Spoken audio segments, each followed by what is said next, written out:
Россия президент панес педагог да туйдышлы шво. Тащерки Владимир Путин шочи свеледыш да студент яздора. Сленковия шерки индам волан могус, петкаданы учса юзлыш, коли став виндакаться щетаны том юзле. Подчеркну, историческая миссия отечественной системы образования всегда состояла в воспитании гражданственности и патриотизма, ответственности за судьбу страны. Эти ценности воплощены в трудах наших великих педагогов, которых знает весь мир. Это Макаренко, Сухомлинский и другие.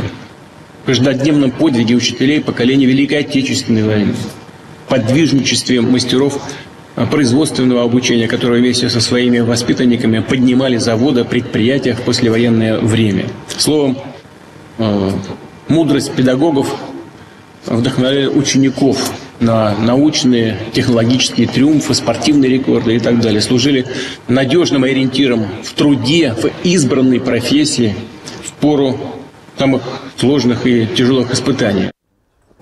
Владимир Путин тотчадес. Школа строитем да капитальная джойнталом шерки стал муксе сбыльмедасне. Россия страна возможностей. Платформа шерки кутасны котртна унжи конкурс да учтас. Отже кутасны партна олама регион для молодых программа. У наторса вичталась и разговоры о важном уроке с Юлеш.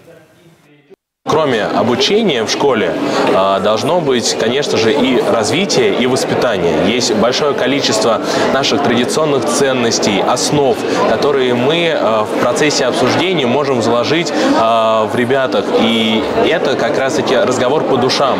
Мы рассматриваем разные вопросы, темы, которые не всегда мы затрагиваем на уроках. Но подобные разговоры о важном, они расширяют кругозор ребят, они создают хорошую атмосферу как в классном коллективе, так и в школе. Ну и, конечно же, результаты этих разговоров мы будем видеть на протяжении многих лет в будущем.